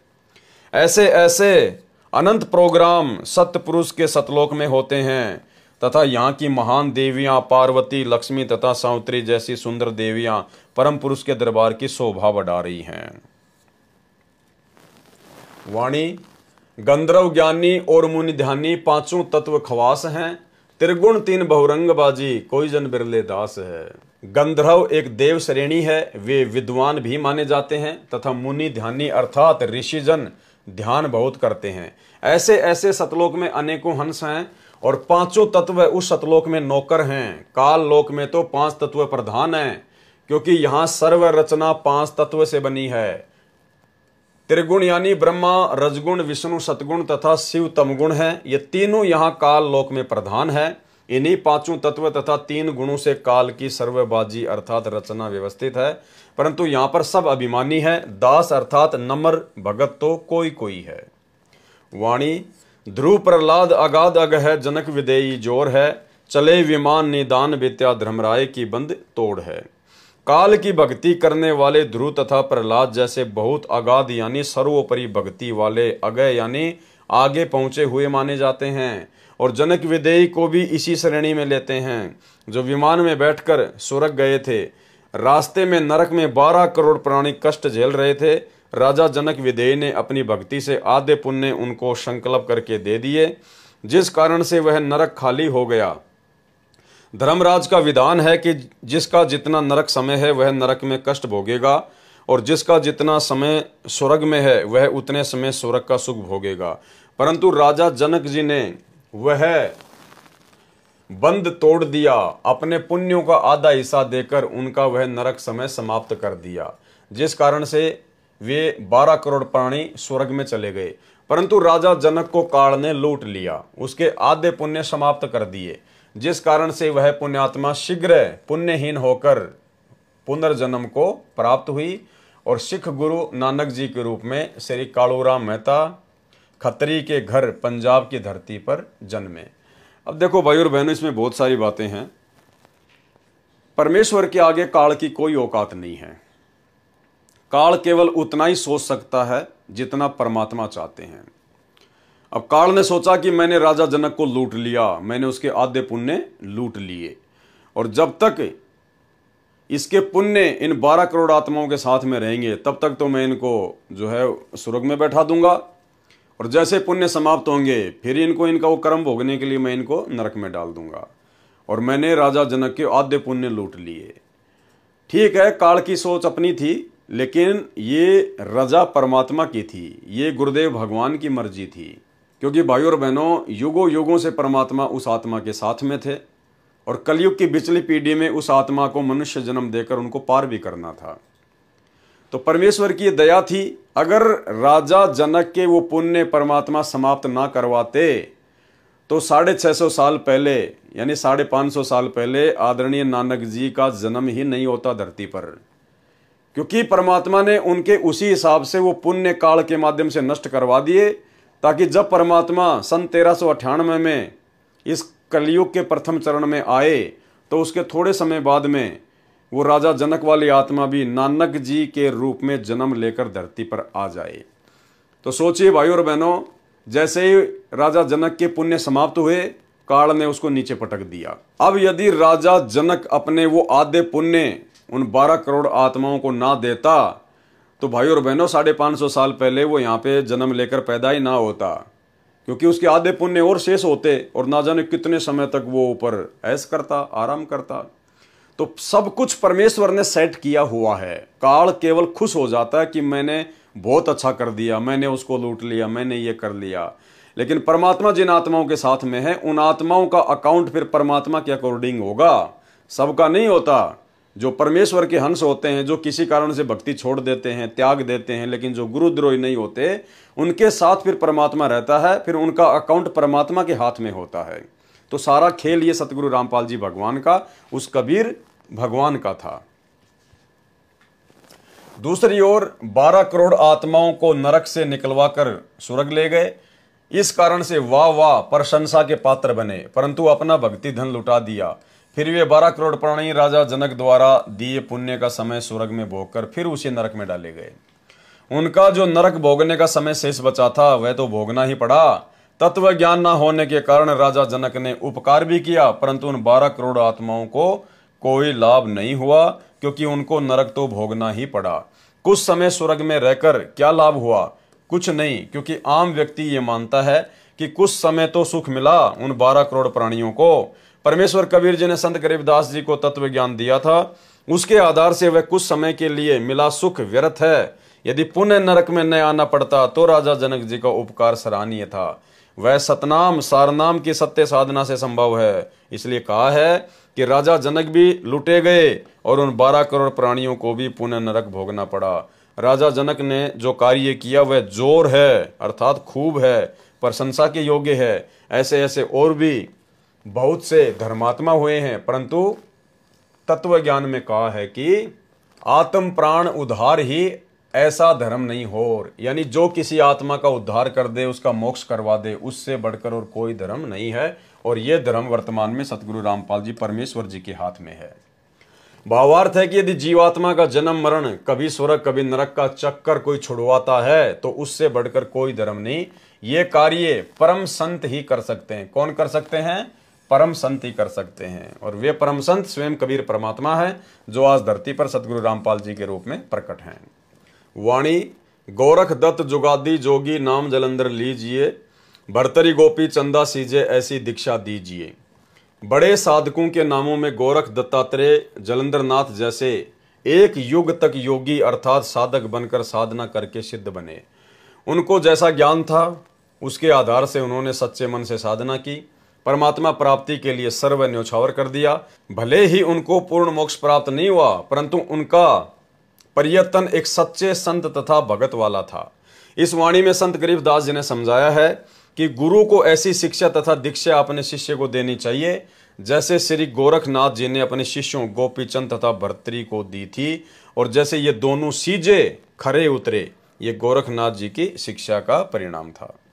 वाणी सुल्तानी बाजिद फरीदा पीपा परचे पाइया, देवल फेरिया गोप गोसाई नामा की छान छिवाइया। जो भी साधक परमात्मा प्राप्ति का प्रयत्न करता है वह पूर्व जन्म के भक्ति संस्कारों के कारण प्रेरित होकर साधना करता रहा होता है। उसके साथ पूर्व जन्मों में की हुई भक्ति की कुछ शक्ति भी शेष होती है, जिस कारण से उस साधक के जीवन काल में पूर्व जन्म की भक्ति शक्ति के प्रभाव से कुछ चमत्कार अनोखा कार्य भी हो जाते हैं, जिस कारण से वह भी अपने आप को परम संत मान लेता है तथा अन्य जनता जन भी उसके फैन होकर उसकी पूजा करने लग जाते हैं, जो दोनों के लिए ही हानिकारक होता है। इस अमृतवाणी में बताया है कि एक अब्राहिम सुल्तान अधम, एक बाजिद, एक फरीद तथा एक पीपा नामक महापुरुषों को पूर्व जन्म की भक्ति के परिणाम स्वरूप चमत्कार प्राप्त हुए थे। पर्चा यानी चमत्कार। एक नामदेव जी महाराष्ट्र प्रांत में हुए हैं। परमात्मा ने उनकी पूर्व भक्ति के कारण स्वयं अपने हाथों से नामदेव जी की छान अर्थात झोपड़ी की छत घास फूस डंडों से बनाकर तैयार की थी। एक दिन नामदेव जी मंदिर के पास से जा रहे थे। मंदिर में आरती चल रही थी। भावनावश वे उन ब्राह्मणों में घुस गए जो आरती उतार रहे थे। नामदेव जी छिपा जाति से थे तथा धूल भरे वस्त्र धारण किए थे। शूद्र जानकर पंडितों ने नामदेव जी को पकड़कर मंदिर के पीछे पटक दिया। नामदेव जी फिर भी हाथों से तालियां बजा बजा कर आरती बोल रहे थे। परमात्मा में उनकी सुरती सच्चे मन से लगी थी। परमेश्वर जी ने मंदिर का द्वार नामदेव जी की ओर कर दिया। पंडित जन मंदिर के पीछे घंटियां बजा रहे थे। इस प्रकार के पर्चे अर्थात चमत्कार भगत की पूर्व जन्म की भक्ति की शक्ति से परमात्मा कर दिया करते हैं। एक बार नागौर शहर राजस्थान में पीपा ठाकुर था। संतों के विचार सुनकर उसमें वैराग्य हो गया। राज्य को त्याग कर अपनी एक पत्नी सीता सहित अपने गुरु स्वामी रामानंद जी के आश्रम में काशी शहर में भक्ति करने लगे। एक दिन धार्मिक स्थानों को देखने की इच्छा से गुरु जी की आज्ञा लेकर चल पड़े। यानी धार्मिक स्थान देखने के लिए भी पीपा और सीता गुरु जी की आज्ञा लेकर गए। और आज हमारे भगत कोई छुडानी जा रहा है, कोई जगन्नाथ जा रहा है, कोई कबीर चबूतरा देखने जा रहा है, कोई काशी जा रहा है, कोई लहर तारा जा रहा है। भाई और बहनों, थोड़ी बुद्धि का इस्तेमाल करो। एक दिन धार्मिक स्थानों को देखने की इच्छा से गुरु जी की आज्ञा लेकर चल पड़े।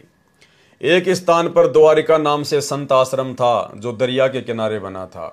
द्वारका दास कोई संत था, उसके नाम पर श्रद्धालुओं ने द्वारका आश्रम नाम रखा था। पीपा जी के गुरुजी सुनाते थे कि द्वारिका नगरी समुद्र ने अपने अंदर ले ली, वह फिर भी सुरक्षित है। स्वामी रामानंद जी श्री विष्णु अर्थात श्री कृष्ण जी के दृढ़ भगत थे। वे उसी कारण से अपने इष्ट देव की महिमा को 4 चांद लगाने के उद्देश्य से कहा करते थे कि द्वारिका में अभी भी श्री कृष्ण तथा सर्व बाल ग्वाल गोप तथा गोपियां राधा रुक्मणी सहित विराजमान है। यानी झूठी कहानी वो उनको सुनाया करते थे। भगत पीपाजी तथा भक्तमती सीता जी अंधविश्वासी सच्चे श्रद्धालु थे, जो अपने गुरुजी के एक एक शब्द को सत्य मानते थे। उस आश्रम से आधा किलोमीटर दूर एक पेड़ के नीचे दोनों भगत बैठे थे। वहां एक पाली गौवे चराने वाला आ गया। वह शरारती था। पीपा भगत ने उस पाली से जानना चाहा कि हे भाई, सुना है कि द्वारका नगरी जल में समाई है, उसमें श्री कृष्ण जी तथा सर्व गोपाल राधा रुक्मणी तथा गोपियां आज भी रहते हैं, वह कहां पर है? ग्वाले अर्थात पाली ने कहा कि जहां आप बैठे हो उसके ठीक सामने इसी दरिया में द्वारका नगरी है। वे कहने लगे कि क्या आपने देखा है? ग्वाले ने कहा कि मैं तो कल ही भगवान तथा द्वारिका वासियों से मिलकर आया हूं। उस शरारती ग्वाले तथा अपने गुरुजी से सुनी फोकट महिमा को सुनकर उनका विश्वास और दृढ़ हो गया। दोनों ने आपस में एक राय करके श्री कृष्ण जी की द्वारिका को देखने तथा भगवान के दर्शन करने की इच्छा से दरिया में कूद गए अर्थात छलांग लगा दी और दरिया के जल में ओझल हो गए। ग्वाला वहां से चलने लगा तो खेतों में कार्य कर रहे किसान ने पूछा कि ये दोनों भगत किस कारण से दरिया में डूब मरे। ग्वाले ने सर्व बात बताई कि मैंने तो मजाक किया था। उन्होंने सत्य मानकर प्रभु दर्शन के लिए दरिया में छलांग लगा दी। किसान ने उस ग्वाले को बहुत धिक्कारा और कहा कि तुझे बहुत पाप लगेगा। आसपास के गांव में उस दुर्घटना की खबर आग की तरह फैल गई। फिर 7 दिन के बाद उसी दिन वे दोनों नदी से बाहर निकले और किनारे पर खड़े हो गए। उन दोनों को दरिया से जीवित निकला देखकर खेतों के किसान तथा गवाले दौड़कर आए और उनसे जीवित रहने का कारण जानना चाहा। भगत पीपाजी व भगतमती सीता जी ने बताया कि हम डूबे नहीं, हम तो भगवान श्री कृष्ण जी से मिलने, उनके दर्शन करने द्वारिका नगरी में गए थे। हमारे गुरुजी ने बताया था कि भगवान की द्वारिका जो वास्तविक नगरी है वह जल में समा गई है। भगवान तथा सर्व द्वारिकावासी आज भी उसमें आनंद ले रहे हैं। जो द्वारिका जल से बाहर है वह तो बाद में बनाई गई है, वह वास्तविक द्वारिका नहीं है। हम 7 दिन तक भगवान श्री कृष्ण जी के साथ उनके महल में रहे हैं। हमारी सेवा भगवान श्री कृष्ण जी ने सुदामा जी की तरह की। राधा तथा रुक्मणी जी, श्री कृष्ण जी सर्व रानियों से मिले, गोपी तथा गवालों से भी बातें की। जब हमने चलने की आज्ञा चाही तो श्री कृष्ण जी ने अपनी अंगुली से निकालकर मेरे को, पीपा जी को अंगूठी छाप दी। देखो, इस पर कृष्ण अक्षर लिखा है, शुद्ध सोने की है। उपस्थित व्यक्तियों को बड़ा आश्चर्य किया कि ये क्या कह रहे हैं। बातें विश्वसनीय नहीं है, परंतु उनको अपनी आंखों से दरिया में डूबते तथा बाहर आते देखा है। अविश्वास को स्थान नहीं है। जब वे अपने गुरु रामानंद जी के आश्रम काशी बनारस में पहुंचे तो उनको भी श्री कृष्ण जी से मिलने और 7 दिन तक उनके साथ रहने की बात कही तो उनको भी विश्वास नहीं हुआ। कहने लगे कि क्या कह रहे हो, तुम्हारा दिमाग तो नहीं चल गया? जल में जीवित कैसे रह सकते हो? जल में तो द्वारिका है, वह तो खंडर हो चुकी है। यानी वो पहले तो कह रहा था कि वहां सभी रहते हैं, श्री कृष्ण, बाल गवाल गोपियां रहती हैं, और अब कह रहा है कि वो तो खंडर हो चुकी है। भगवान श्री कृष्ण जी तो गोलोक में ऊपर जा चुके हैं, उस समुद्र में थोड़े ही हैं। जब पीपा सीता ने बार बार भोलेपन से कहा तथा सर्व गोपाल गोपियों, राधा रुक्मणी, श्री कृष्ण जी से हुई बातें बताई तथा श्री कृष्ण द्वारा दी गई छाप अंगूठी दिखाई जिस पर कृष्ण नाम खुदा हुआ था देवनागरी लिपि में, ये सब पीपा सीता से सुनकर तथा छाप देखकर स्वामी रामानंद जी को विश्वास करना पड़ा। वह छाप वर्तमान में बनारस के श्री द्वारिकाधीश मंदिर में सुरक्षित है। इसलिए वाणी में कहा है कि पीपा परचा पाइया, अर्थात पीपा जी को परमात्मा का चमत्कार प्राप्त हुआ। अब भाइयों और बहनों, ये तत्व ज्ञान है और गुरुदेव भगवान के आशीर्वाद से इसको समझा जा सकता है। इसमें बहुत सारे भेद हैं। जिस समय समुद्र में पीपा और सीता जी ने छलांग लगाई उस समय वो पीपा जी और सीता जी नहीं थे, वो स्वयं परमात्मा थे। उन्होंने दोनों रूप बना रखे थे और परमेश्वर जी ने भक्ति को जीवित रखने के लिए और लोगों के दिलो दिमाग में इस बात को जो है वो ताज़ा रखने के लिए कि यहाँ पर द्वारिका थी, श्री कृष्ण जी था, उसका अस्तित्व था, इस बात को बनाए रखने के लिए ताकि लोगों की आस्था भक्ति और भगवान में बनी रहे इस बिचली पीढ़ी तक। ये सारा खेल परमात्मा सतगुरु रामपाल जी ने अर्थात कबीर भगवान ने किया। कैसे? उससे पहले पीपा जी के साथ में एक घटना और घटी थी। भाई पीपा तो एक राजा था, नागौर का, राजस्थान का। उसके पास में कोई सिद्धियां नहीं थी, उसके पास में ऐसा कुछ भी नहीं था, और वो अपनी पत्नी सीता के साथ में रामानंद जी के साथ में भक्ति करने के लिए निकल पड़ा। जब वो सीता को लेकर जा रहे थे तो रास्ते में गुरुदेव भगवान ने सत्संग में बताया कि एक लाला जी, एक बनिया, उसने सीता जी को जब पीपा जी के साथ में देखा साधु वेशभूषा में, तो उस बनिए ने कहा, अरे साधु जी, महात्मा जी, तू क्या करेगा इस औरत का? ये तो बनियों के रहने के लायक है, तू क्या करेगा इसका? मेरे को दे दे ये। तो पीपा जी ने कहा कि भाई रख ले, मैं भी इससे दुखी हूं, परेशान हूं, तू इसको रख ले। और सीता जो है वो बनिए के पास में चली गई। ना पीपा जी ने कुछ उससे लड़ाई झगड़ा किया, और जब पीपा जी ने कहा कि तू इसको रख ले तो सीता ने भी कुछ नहीं कहा, वो उस लाला जी के पास में रह गई। अब लाला जी शाम को जब गया उसके पास में, वो जब चौबारे में वो बैठी हुई थी, लाला जी ने उसको ऊपर बैठा दिया अपने चौबारे में। शाम को लाला जी गया नहा धो के, तो जैसे उसने दरवाजा खोला तो बेड पर जो सीता थी वो शेरनी बन के बैठी हुई। अब उसको देखते ही वो लाला जी तो बिल्कुल हक्का बक्का रह गया, वो तो डर गया, घबरा गया। परमात्मा ने पूरा उसका विवरण किया है। दौड़ के गया पीपा जी के पास में, बोले महाराज महाराज, बोले हाँ, बोले माई को ले आओ। नहीं, बोले रख वहीं पे, बहुत सुंदर है वो तो। नहीं नहीं, बोले मेरा कालजा पाटस है, बोले माई को ले आओ। फिर वो पीपा जी गए, उसको वापस लाए, वो सीता बन के बैठी हुई थी। तो भाई पीपा तो एक राजा था और सीता उसकी रानी थी, वो बेचारे कहाँ से शेर बन जाते, कहाँ से शेर नहीं बन जाती। ये सारी लीला परमात्मा करता है। क्यों की परमात्मा ने ये लीला? क्योंकि मालिक को पता था कि पीपा और सीता के साथ में ये घटना घटनी थी। वो बनिया उनको इस प्रकार से बातें बोलना था। और पीपा राजा था, राजा में अहंकार होता है, घमंड होता है, अभिमान होता है, उसको सहन नहीं होती, लड़ाई झगड़ा हो जाता। और साधु संतों में ये बात शोभा नहीं देती है। तो सारा खेल ये परमात्मा ने खेला। परमात्मा ही सीता बना, परमात्मा ही पीपा बना, परमात्मा ही शेरनी बना। और सीता और पीपा को तो जिंदगी में कभी पता भी नहीं चला होगा कि कौन शेर बन गया और कौन शेरनी बन गई। इसलिए परमात्मा कहते हैं कि गुप्त रूप में सब काम सार दे, जो भी विपदा आन पड़े। और ऐसी स्थिति भाई और बहनों वर्तमान में है। आप और हमारे ऊपर संकटों का ढेर है, लेकिन सतगुरु रामपाल जी परमेश्वर जी ने हमसे भक्ति करवाने के लिए उन संकटों को गुप्त रूप में हल्का किया हुआ है। इसलिए वर्तमान में भक्ति करते करते भी, मर्यादाओं में रहते रहते भी, यदि भगत के ऊपर थोड़ा बहुत कोई संकट आता है तो ये सोच के चलना चाहिए कि भयंकर संकट था, परमात्मा ने हल्के में कर रखा है। संत शरण में आने से आई टले बला, जय मस्तक में सूली हो, कांटे में टल जा। उनकी एक प्रसिद्ध कहानी ये बताते हैं कि एक बार एक सेठ जवान सा था और सीता बहुत सुंदर थी, रानी थी। वो सेठ आगे ने बोला, अरे ओ क्या करेगा बाबा जी तो इसका? या तो भाई सेठा ग्रहण जोगी से तो मन दे देने। सीता ओ पीपा ने बोला, ले जान बिरा, मैं भी दुखी हो रहा सिस्टम में। हाँ सारी आने भाई 24 घंटे चौकसी रखनी पड़े, ले जाए। सेठ ले आया, मुंह अंधेरे सी दिन में, शांत सी, ऊपर चौबारे में बिठा दी अपनी दुकान के में। और खूब नहा धोकर, सीता ने बोली नहा धोकर आइए। बोला अच्छा।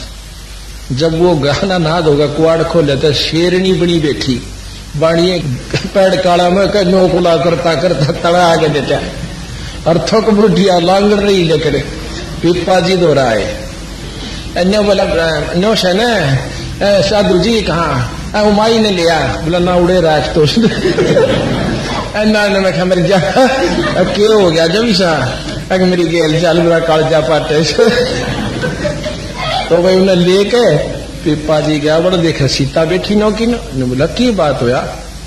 अगर बस दो जोड़े हाथ भाई तोड़ी जा। बोला तो ऐसी ऐसी कथाएं बंदी छोड़ने दिखाई, क्योंकि जिसमें जो परमात्मा आश्रित हो जाते हैं ना, उनका कोई बाल बांका नहीं कर सकता। जैसा कि इसी में स्पष्ट किया है कि परमात्मा भगत की पूर्व जन्म की भक्ति की शक्ति के आधार से इस तरह की लीला करता है। कौन करता है? परमात्मा करता है, भगत की भक्ति की शक्ति के आधार से, ताकि भगत की तथा अन्य जनता जनों की परमात्मा में आस्था बनी रहे। परंतु जब तक तत्वदर्शी संत नहीं मिलता, तब तक आत्मा का कल्याण नहीं हो सकता। चाहे कितने चमत्कार हो जाओ, कितने ही महान बन जाओ, कितनी प्रसिद्धि प्राप्त कर लो, जब तक तत्वदर्शी संत नहीं मिलता, जो तत्वदर्शी संत वर्तमान में बड़े सौभाग्य से आप और हमें प्राप्त हो चुके हैं। वाणी छान छिवाई गऊ जीवाई, गणिका चढ़ी विमान में, सदना बकरे को मत मारे, पहुंचे आन निदान में। भगत नामदेव को हुए चमत्कारों में से ही परमात्मा ने बताया कि संत नामदेव जी की झोपड़ी की छान घास फूस की छत छवाई अर्थात डाली थी। एक समय दिल्ली के बादशाह को नामदेव की ख्याति का अर्थात प्रसिद्धि का पता चला। परीक्षार्थ दिल्ली बुलवाया। राजा मुसलमान था। दरबार में एक गाय को तलवार से काटकर मार दिया तथा संत नामदेव जी से कहा कि यदि तेरे श्री कृष्ण में शक्ति है तो इसे जीवित कर दे, नहीं तो तेरी जीवन लीला यहीं समाप्त हो जाएगी। नामदेव जी ने गाय के पैर छुए और परमात्मा से अर्ज की। गाय उसी समय जीवित हो गई। राजा ने भगत से क्षमा याचना की। ये तो पूर्व जन्म की भक्ति से चमत्कार हो रहे थे। फिर परमात्मा अपने विधान अनुसार अच्छी भगतात्माओं को मिलता रहता है। भगत नामदेव जी को परमात्मा संत रूप में मिले, उनको तत्व ज्ञान समझाया और सतनाम रूपी चार्जर लगाकर उनकी बैटरी चार्ज करने की विधि बताई, अर्थात सत्य साधना के लिए सत्य मंत्र देकर भक्ति शक्ति बढ़ाने को कहा। तो भाई और बहनों, आज के वीडियो में केवल परमात्मा ने सतलोक की महिमा और कुछ ऐसी वाणियाँ थी जो कहानियों के रूप में थी, जिसको परमेश्वर जी हमें सत्संगों में बहुत बार जो है वो सुना चुके हैं, बता चुके हैं। इसलिए ज़्यादा कुछ विस्तार से बताने की आवश्यकता महसूस नहीं हुई, क्योंकि वैसे तो परमात्मा ने सारा सरलार्थ किया ही हुआ है। लेकिन जहां जहां आवश्यकता पड़ेगी, जो विशेष पॉइंट होगा, उसी के ऊपर परमात्मा दास को निमित्त बनाकर खुलासा करवाएंगे। बाकी नॉर्मल रूप से परमात्मा ने जो वाणियां लिखी हैं उनको हम पढ़ेंगे। पढ़ने मात्र से भी हमारे को जो है लाभ प्राप्त होता है, आध्यात्मिक जो है वो पुण्य प्राप्त होते हैं। तो आज के वीडियो में केवल इतना ही। कल परमेश्वर की दया से नित्य नियम के सरलार्थ का समापन होगा, क्योंकि कल का जो वीडियो होगा वो नित्य नियम के ऊपर लास्ट होगा। उसके बाद फिर अगले दिन से सेम रात्रि 9 बजे कंटिन्यू हम लोग असुर निकंदन रमेणी के सरलार्थ के ऊपर वीडियो बनाएंगे। तो आज की वीडियो में केवल इतना ही। परमेश्वर हम सबको सद्बुद्धि दे। और भाई और बहनों, ये जो आप देख रहे हैं बहुत अच्छी बात है। साध संगति बहुत जरूरी है, परमेश्वर जी का आदेश है, उनकी आज्ञा है। लेकिन परमेश्वर की भक्ति को हमने प्रथम रखना है। साध संगति की वीडियो देखना बहुत अच्छी बात है, जानकारी होगी, हौसला बढ़ेगा, हिम्मत बढ़ेगी, ज्ञान होगा, भक्ति में रुचि पैदा होगी। लेकिन भक्ति की शक्ति से हमारा आत्म कल्याण होगा। और भक्ति जो सतगुरु रामपाल जी परमेश्वर जी ने हमें दी है वो है। तो जिस प्रकार परमेश्वर हमें आदेशित करते हैं कि रोजाना कम से कम 1 घंटा सत्संग सुनना, और जो मंत्र दे दिए हैं कम से कम जो प्रथम मंत्र है उसकी 1 माला कम से कम, ज़्यादा करो तो आपकी मर्जी। सतनाम जिसको मिला हुआ है कम से कम उसकी 5 माला, यानी 500 मंत्र तो कम से कम सतनाम के होने चाहिए। बाकी आप चाहे 2000 करो, 5000 करो, वो आपकी मर्जी, आपकी मौज, जितना करोगे उतना फायदा। और 5 यज्ञ जो परमेश्वर ने हमें बताए हैं वो हम नियमित रूप से करते रहें, गुरुदेव भगवान से विनती करते हुए। तो परमेश्वर की भक्ति को हमने प्रथम स्थान देना है। बाकी ये दास के वीडियो, साध संगति के वीडियो, ज्ञान आधारित वीडियो, ये केवल हमारे विश्वास को बढ़ाने के लिए हैं, जो समय समय पर जरूरी हैं। लेकिन सबसे महत्व हमारे लिए गुरुदेव भगवान की भक्ति है, उसको हमने भूलना बिल्कुल भी नहीं चाहिए। तो आज के वीडियो में केवल इतना ही। परमेश्वर हमें आज्ञा दें, आशीर्वाद दें। बंदी छोड़ सतगुरु रामपाल जी भगवान की जय हो।